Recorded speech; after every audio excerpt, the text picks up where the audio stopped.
No one ever imagined that the quiet housekeeper would be the one to pull the trigger until a single shot pierced the silence, striking down a kidnapper just as he pressed a gun to the head of an 8-year-old girl. Adela Gomez, a petite woman with sharp, observant eyes, stood before her wealthy employer's jeers at a high-end shooting club. Just 2 days later, this very man who had ridiculed her in front of his peers would be on his knees, tears pouring down his face, pleading with her to rescue his daughter from ruthless kidnappers. They weren't just criminals, they were collecting on debts he'd long ignored. Have you ever seen a forgotten skill suddenly become the line between life and death? This story may forever change how you view the overlooked people around you. The Hawthorne Shooting Club was not meant for someone like Adela. Its grand walls of polished mahogany and gleaming chandeliers seemed to mock her presence, a stark contrast to her modest white uniform as she followed behind her employer, Beckett Phillips,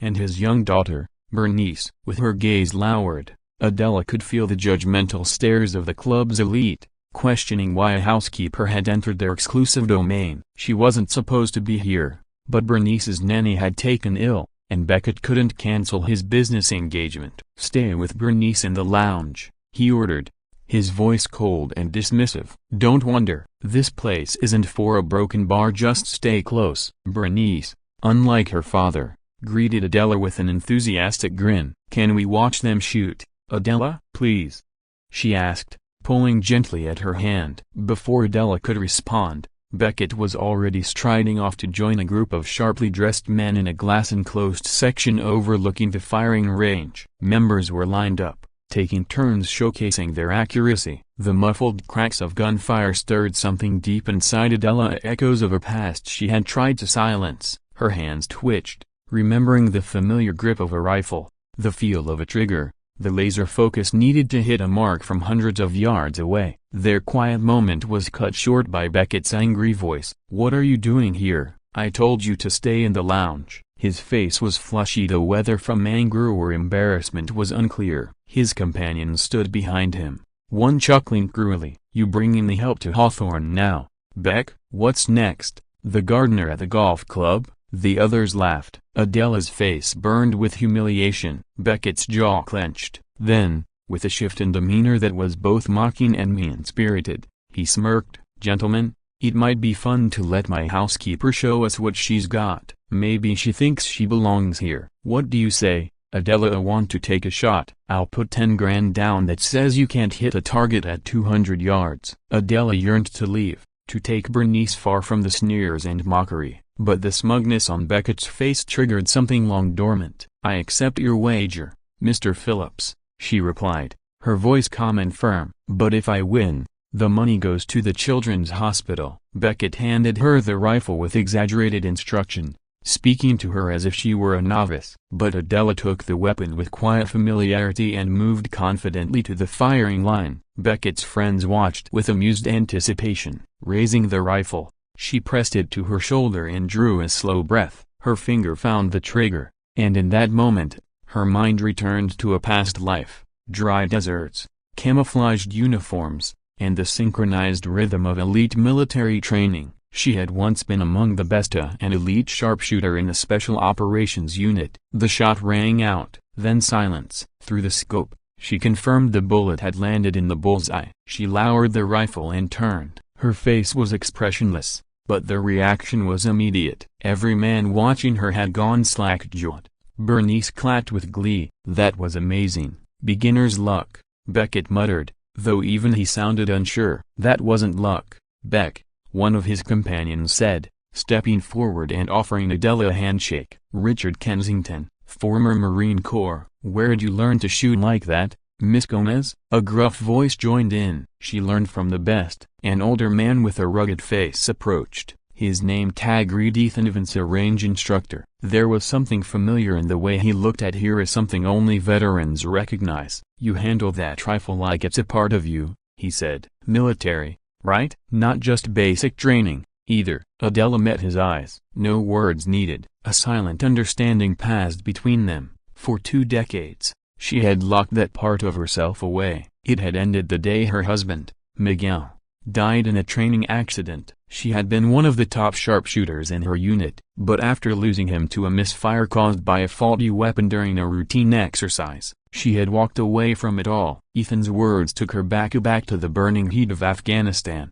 the heavy scope slung over her shoulder, the quiet math exchanged between her and Miguel as they worked in perfect harmony. She was the shooter, he was the spotter. They had met in sniper school, drawn together by their fierce focus and unmatched precision. Both children of immigrants, both determined to serve the country that had become their home. They understood each other in ways no one else could. At first, their superiors hesitated to send a married couple on missions, but their results had silenced all doubts. 23 successful operations in a row. Adela even set a divisional record for the longest confirmed shot. Then came the day everything changed. A training session gone horribly wrong. Miguel's weapon, flawed by a hidden defect, had fired unexpectedly. One misfire, and the life they had built together shattered in an instant. The explosion had been sudden and devastating. Miguel was gone in an instant, and Adela was left with jagged scars up her left arm, reminders etched into her flesh. Though her body eventually healed,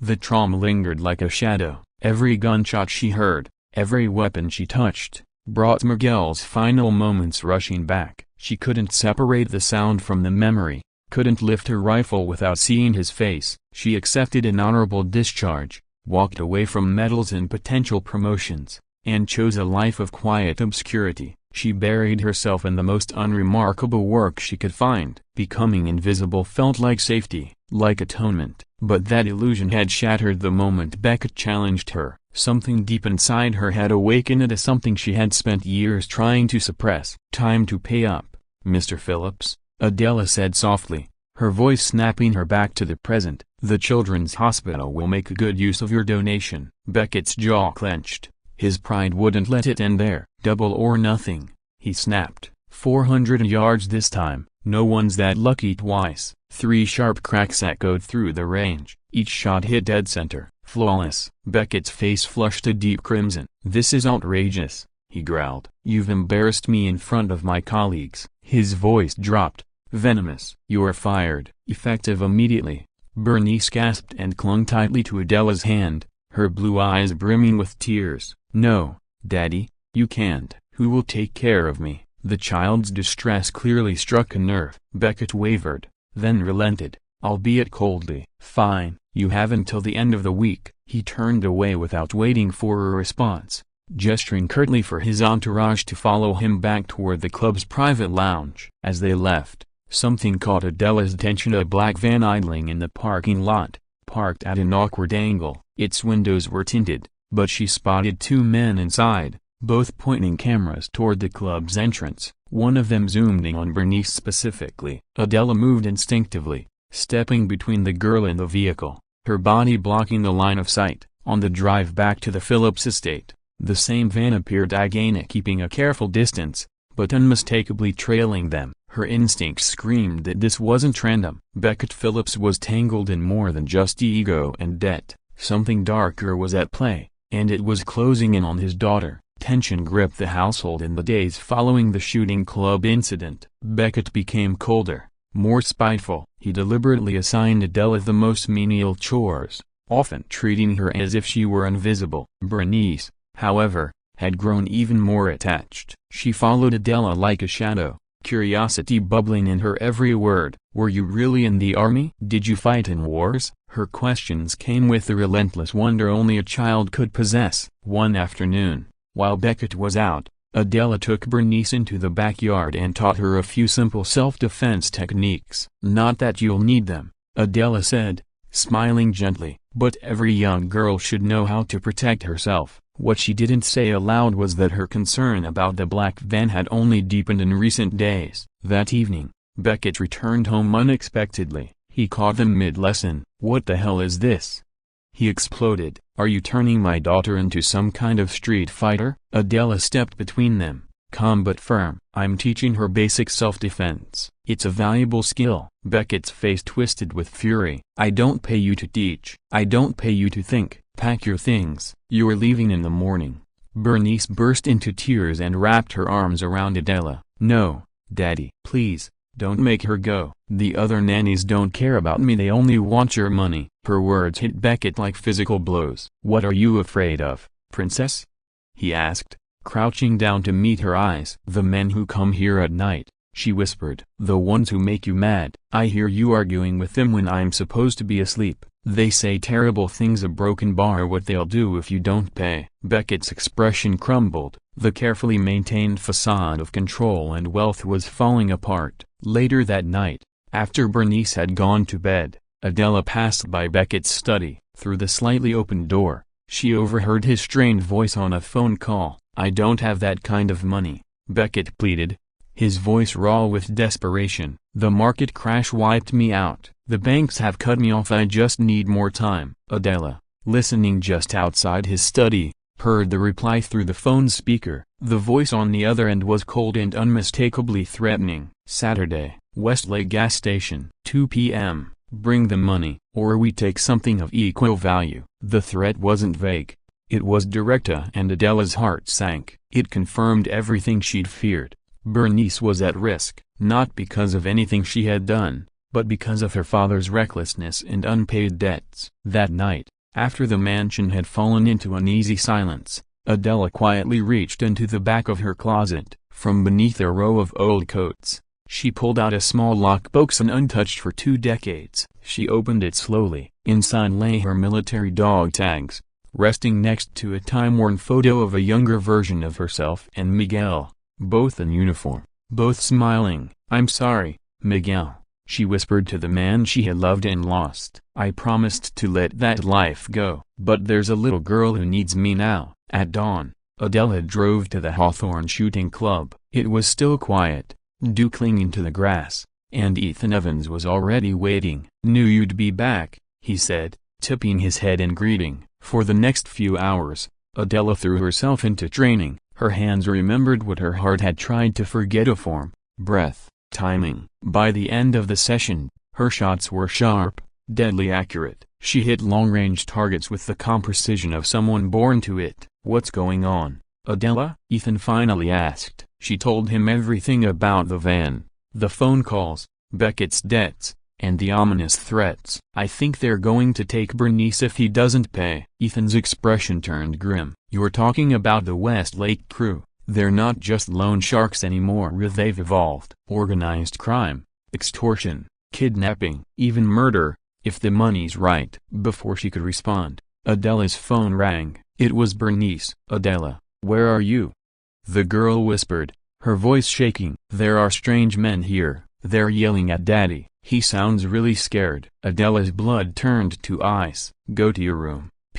Lock the door and stay there until I get to you. They raced to the Phillips estate. The main gate was wide open. The driveway was empty. Beckett's luxury cars all gone. Inside, Bernice's bedroom door was locked, just as Adela had instructed. But when she called out, there was no answer. She forced the door open, a hard hammering, and found the room empty. A hastily written note sat on the bed, scribbled in crayon. Daddy said we have to leave. He looked scared. The men made him take me. Help us, Adela. Ethan arrived moments later with a plainclothes officer, Detective Rivera, who immediately called for backup. As they were discussing the next steps, Adela's phone rang again. This time it was Beckett, his voice ragged, panicked. They took her, he cried. They knocked me out and dumped me at a gas station. When I came to, she was gone. They left a video. Oh God, Adela, she's so scared. She keeps calling for you. In the background, Adela could hear the sound of a moving vehicle and muffled sobbing. They want $5 million by tomorrow night. I don't have it. Everything's gone. The house, the car, it's all fake. My investments crashed months ago. I've been lying to everyone. And now, my baby's the one paying for it. Detective Rivera took the phone, introduced herself, and tried to get more information. They said no cops,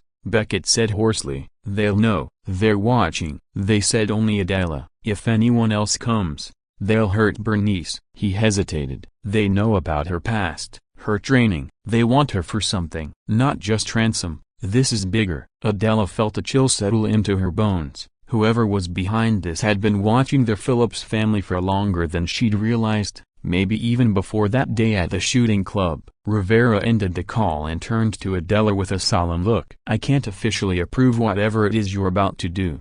But I won't stop you either." She handed Adela a small tracker. "Hide this somewhere they won't notice. We'll be listening, but we won't move unless the situation turns critical." Ethan, who had been quietly calling in favors, stepped forward. "I have a lead. There's an abandoned training compound in the woods outside the city. The Westlake crew's been using it as a base." That night, as darkness fell over the countryside, Adela sat in Ethan's truck heading toward that compound.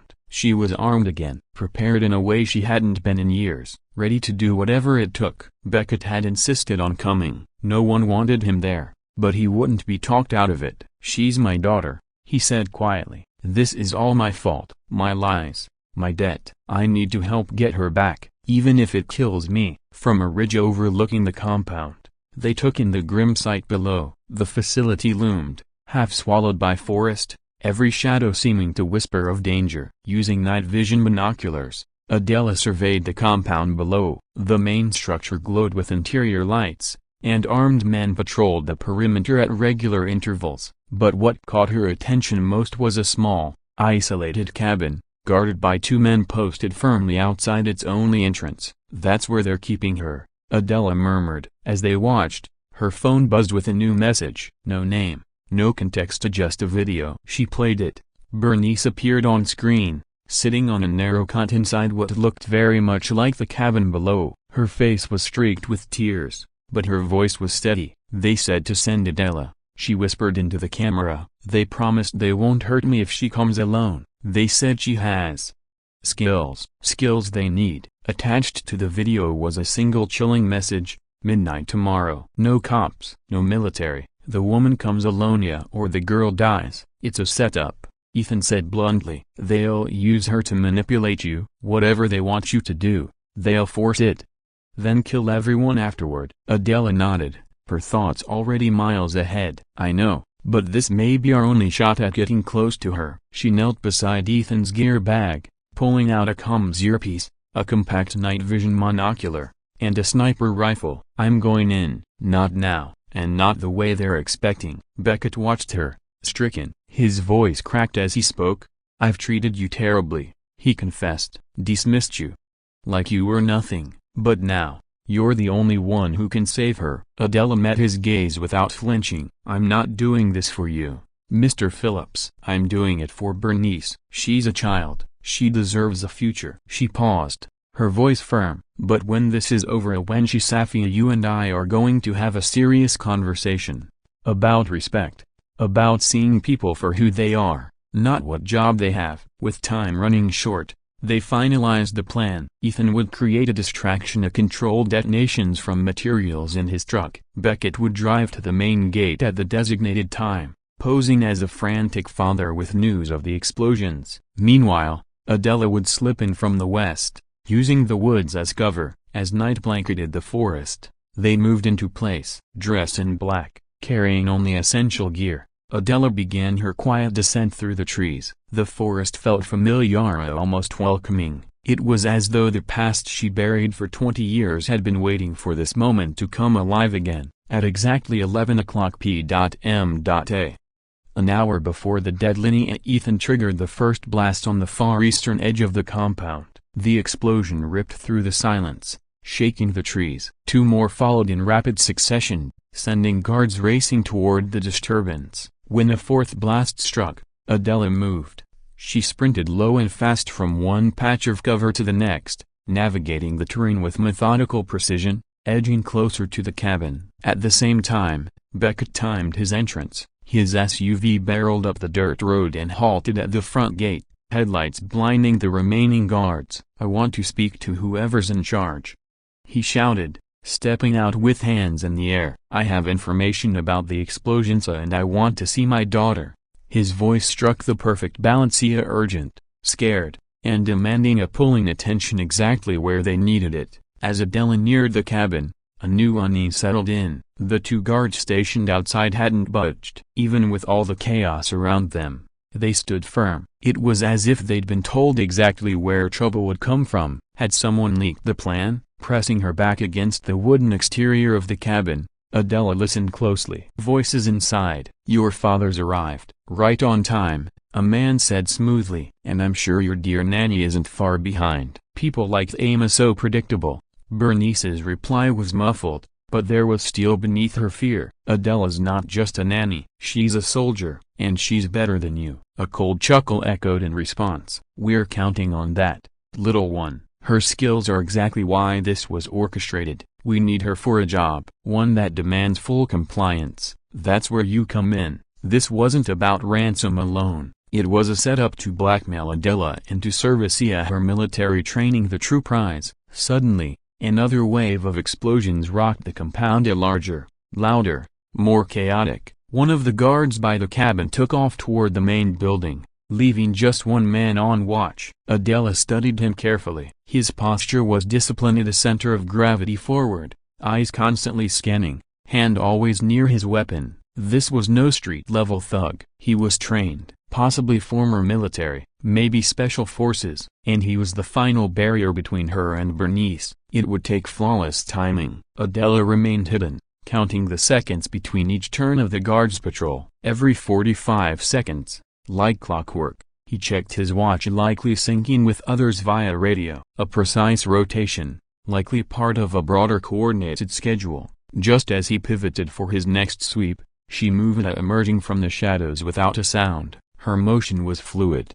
rehearsed without conscious thought. Old instincts reawakened, her body moving in perfect sync with years of elite training. 3 strides brought her within striking distance. Before the guard could register anything, her hand clamped over his mouth, her other arm wrapping around his neck in a textbook blood choke. Not brute strangulation, this was surgical, pressure on the carotid arteries, blocking blood flow to the brain, while leaving the airway clear to avoid triggering noisy panic gasps. His instincts kicked in instantly. He jabbed his elbow back, aiming for her ribs, but she shifted, absorbing the impact on her hip, keeping her grip intact. When he reached for his sidearm, she was already ahead of him, hooking her leg around his to unbalance him, forcing his attention to survival instead of counterattack. 12 seconds. That's all it took for the struggle to end. His body sagged, unconscious, not dead. She eased him to the ground with practiced care, secured his wrists and ankles with zip ties, and confiscated his sidearm and radio. A quick check of his pulse confirmed he was alive. Adela had never killed lightly, and not even in war. While others in her unit had learned to shut off their conscience, she'd never forgotten the cost of taking a life. If killing became necessary to save Bernice, she would do it. But not a second before, she used the guard's keycard at the cabin door, pressing herself flat against the siding. Inside, faint sounds drifted through, a creaking chair, someone pacing.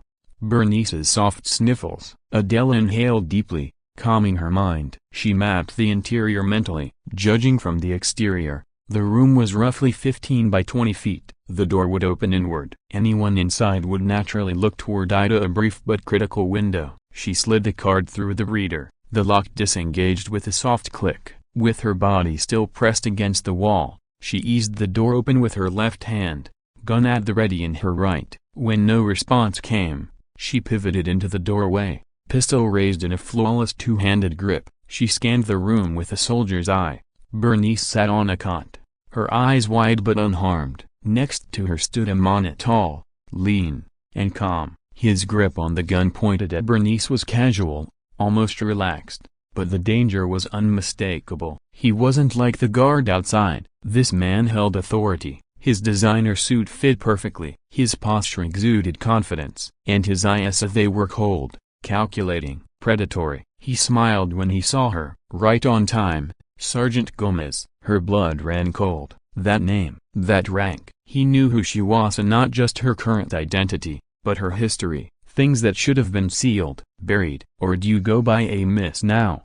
He added smoothly, hard to keep up, considering how thoroughly you tried to erase your past.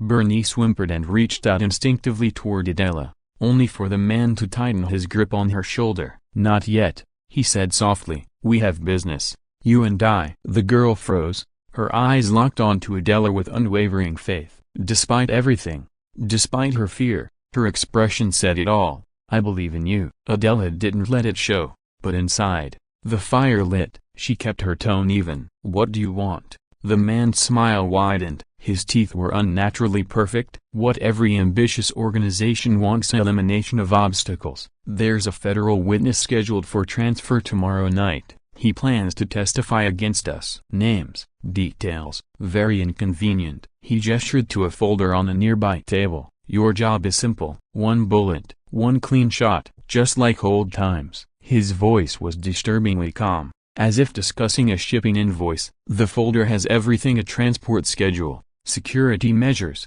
the exact time and place. We've even arranged for a rifle, same specs as your old service weapon. Sentimentality can enhance performance, I'm told." Adela didn't move. "And if I say no?" His response came not with words but pressure. He shoved the muzzle of his gun harder against Bernice's head. The girl whimpered. "Then she dies," he said coldly. "Then her father dies. And maybe you, too, though we'd probably keep you alive just long enough to wish we hadn't." The casual cruelty in his tone was more chilling than any scream. "It's straightforward," he continued. "You do your job, and everyone walks away. You don't.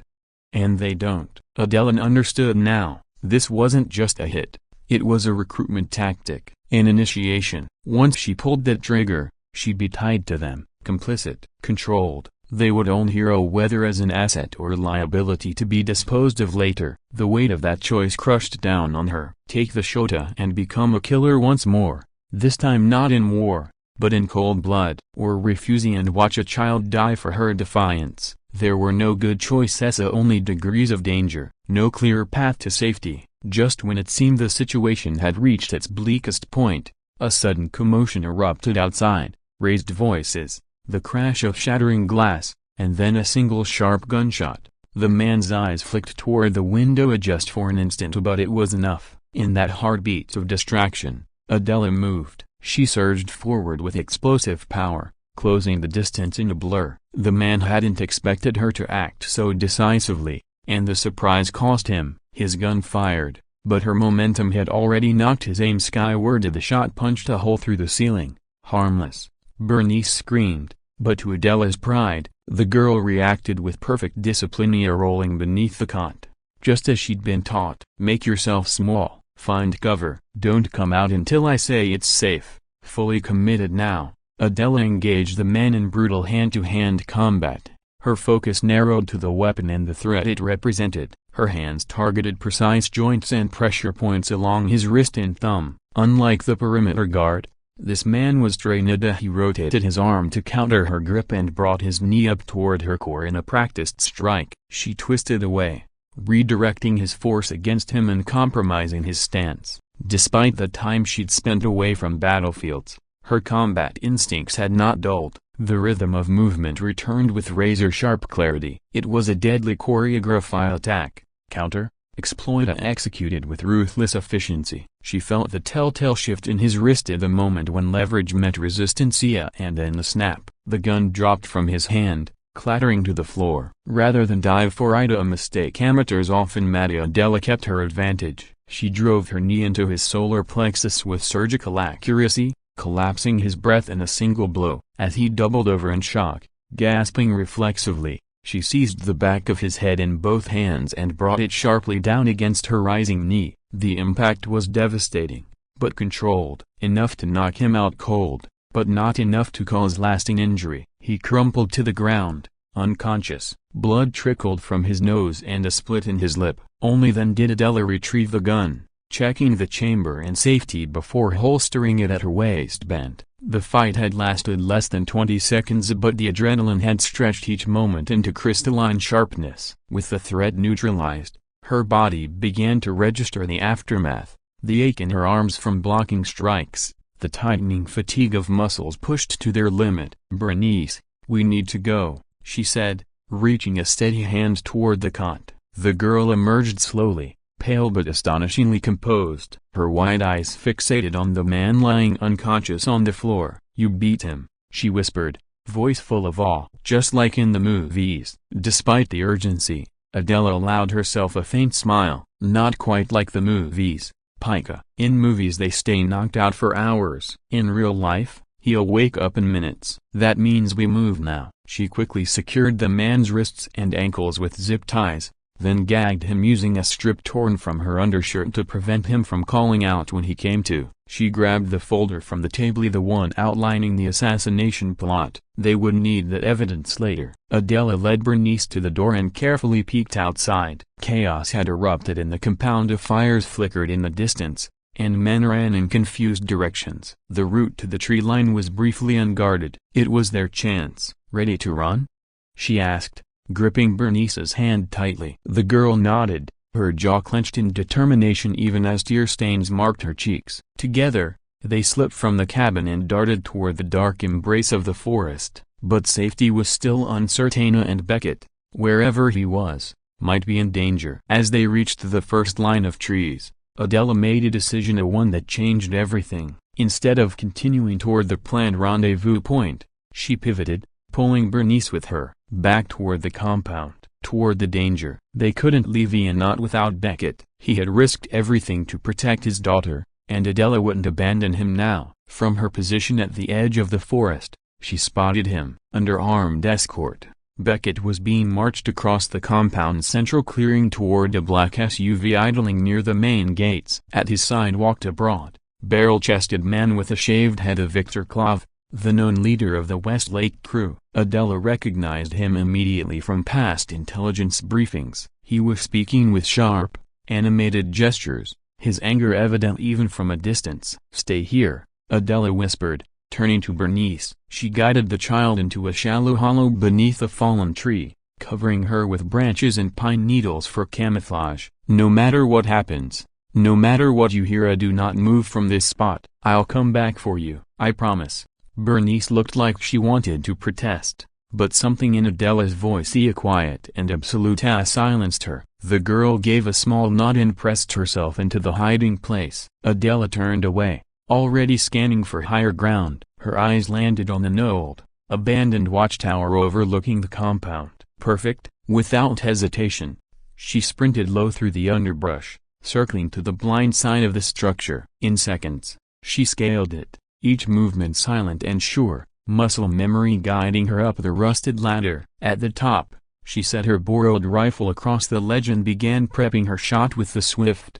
mechanical precision of someone who'd done it hundreds of times before. Her breath slowed, her heartbeat fell into rhythm. The chaos below faded into the background as she zeroed in on her target. Beckett's time was running out, and Adela had one shot to change the odds. She adjusted her scope with practiced efficiency, every movement deliberate and silent. Through the magnified lens, Kozlov's mouth moved, his voice faint but discernible as he berated Beckett. "You thought you could walk into our world, Phillips? Borrow millions, bluff your way through negotiations, pretend to be something you're not?" Kozlov sneered. Beckett met his captor's gaze with a quiet, unnerving calm. "My daughter's out of your reach now," he said evenly. "And as for the sniper, if I were you, I wouldn't stand in the open like that." It was a bluff, a desperate one, but for a brief moment, it worked. Kozlov's eyes narrowed, then fury overtook him. He raised his pistol and pressed the barrel directly against Beckett's forehead. "You think this is a game? Maybe I'll find your daughter myself once you're gone." Children are so broken bar impressionable with the right incentive. From atop the watchtower,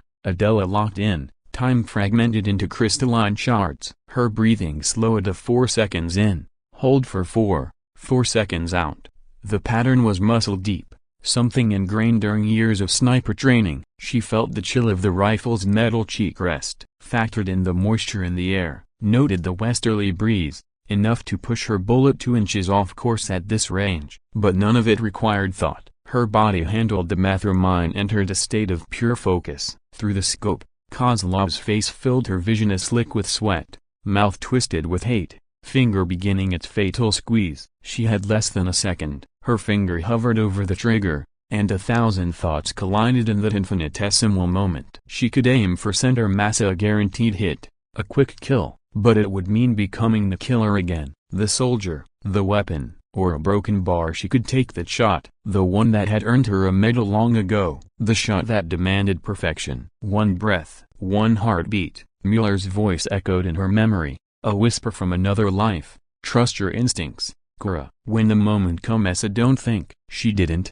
The breath went out of her, her finger squeezed, slow and steady, no jerk, just seamless unity with the rifle's trigger. The shot rang out, slicing through the chaos. Its crack rolled over the compound like thunder after lightning. Through her scope, Adela saw the result. Kozlov's pistol exploded from his hand, fragments flying harmlessly past both men. The bullet had struck the weapon, not the man. Kozlov recoiled in shock, clutching his bleeding hand, eyes darting in panic. Beckett stood frozen, breath caught, blinking as if waking from a dream. His eyes traveled toward the tower, toward her. And what she saw in his face stopped her breath. Not just gratitude, not just relief, something deeper. Understanding. In that moment, Beckett saw her not as a housekeeper, not as the hired help, not even as just a protector, but as a force. A woman who could have walked away a broken bar and chose not to. The moment shattered. Shouts erupted. Klov's men scrambled, weapons drawn,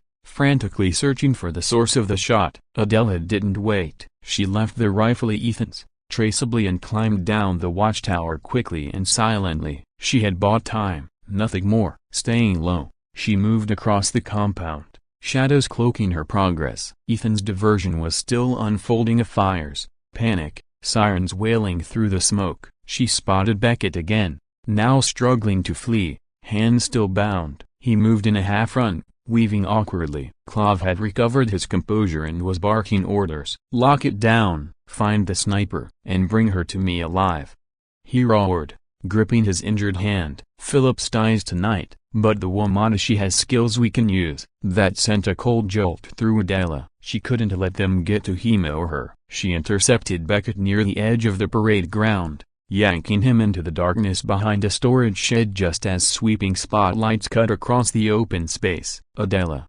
he gasped, stunned but relieved. Beckett gasped, breathless with disbelief and relief. "That showed a broken bar. Was that you?"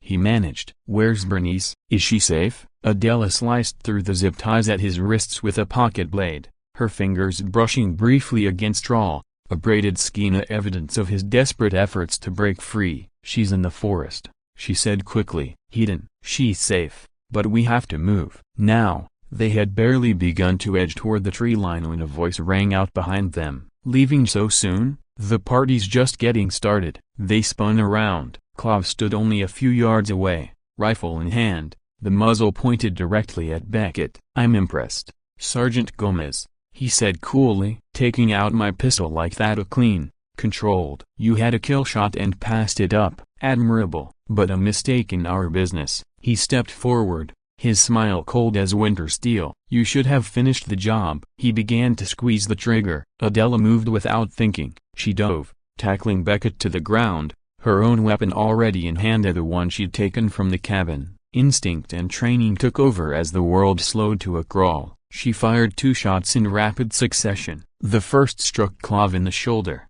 spinning him with the impact. The second hit the rifle squarely, disabling it. He dropped to one knee, wounded, stunned. Yet a glint of reluctant respect flickered across his face. "Go," Adela said sharply, shoving Beckett toward the shadows. "Get to Bernice. I'll catch up." Beckett hesitated, looking back at her with anguish etched into his face, then turned and ran, disappearing into the tree line. Adela remained, gun steady, aimed at Klov's chest. "It's over," she said quietly. "Rivera's team is on the way. She's been tracking us since the beginning. This place, your operation, it's finished." Later, in the quiet of the forest, Adela found Beckett kneeling by the fallen tree where Bernice was hidden. Father and daughter clung to one another, bound together by survival. When he saw Adela emerge from the shadows, something in Beckett's expression shifted. A recognition, deep and unspoken, not just gratitude but an awakening. "You saved us," he said hoarsely. "Both of us." The confrontation at the compound led to swift arrests. Rivera's team secured the site, and the evidence recovered, including the assassination plan, so was more than enough to begin dismantling the Westlake organization. But reality rarely wraps itself in tidy conclusions. 3 weeks later, as Adela helped Bernice with her homework in their modest new apartment, a news alert blinked across the screen. Victor Klov had escaped during a hospital transfer. 2 officers injured. Authorities feared he had already fled the country. The shadow returned. Beckett, who had been working earnestly to rebuild a better life, instantly panicked. "He'll come for us," he said, pacing. "He won't stop." "You know what kind of man he is." Adela nodded. Men like Clive didn't forget humiliation. His escape confirmed he still had Eliasa inside law enforcement, maybe higher. "This isn't over," Beckett muttered. "So what now? We run? Wait for him to come back? For him to find Bernice again? Kill you?" Adela looked at Bernice, who was quietly listening, eyes wide and far too knowing. "No," Adela said. "We don't wait. We find him first." What followed was a months-long hunt, a game of predator and prey, with roles shifting constantly, drawing on old military contacts. Adela traced Clive's movements through Eastern Europe. Beckett, leveraging remnants of his business network, fed her intel. Even Rivera, now off the books after being pushed out of her department for exposing corruption, joined them. 6 months later, they found him. A remote chalet in the Swiss Alps. Clive had regrouped, connecting with new criminal networks. Plans for revenge-filled hard drives and folders dossiers on Adela, Beckett, and Bernice. Adela confronted him in the great room of the chalet, firelight flickering off their weapons. "I knew you'd come," Clive said, voice cold and bitter. "Still fighting other people's battles, soldier?" "This isn't someone else's battle," Adela replied, gun steady. "You made it mine the moment you came after a child." The firefight was fierce. Flames devoured the chalet. Clive's rebuilt empire collapsed in the snow. When authorities arrived, thanks to Rivera's precise coordination, they found Clive alive, wounded, restrained, and facing international charges that would bury him for good. "You could have killed me," Clive muttered as they led him away, echoing his words from before. Still that same weakness. Adela watched him go, shoulder aching, breath steady. "It's not weakness," she said softly. "It's strength. The hardest kind." 3 months later, spring returned. At the Hawthorne shooting club under new ownership and offering scholarships for underrepresented law enforcement hopefuls, Adela stood on the range, demonstrating technique to a class of trainees. She caught her reflection in the glass. She was no longer the sniper of her past, no longer the housekeeper defined by invisibility. She had become something else, a whole, forged by fire and choice. Across the range, Beckett and Bernice watched her, smiles warm, grounded. Their bond wasn't born of obligation or hierarchy. It had been built on shared danger, trust, and transformation. That night, during their weekly dinner, Ethan raised his glass to closing circles. He said, smiling. Bernice lifted her juice solemnly, "To the best shooting teacher ever." Beckett didn't speak. He stood, crossed to the kitchen, and returned with refilled glasses for everyone. A small gesture, the kind he never used to think about, but one that said everything. That dignity came not from being served, but from choosing to serve, from recognizing others fully and clearly. Adela watched him, her smile quiet and knowing. When it was her turn, she raised her glass. "To seeing clearly," she said, "and to the courage to act on what we see." Have you ever looked past someone's title or job, past the roles society assigns, and seen the person underneath? Perhaps there's someone in your life right now, a caregiver, a clerk, a janitor, a guard whose story you've never asked to hear. The extraordinary often hides in plain sight. All it takes is the will to look and the courage to truly see.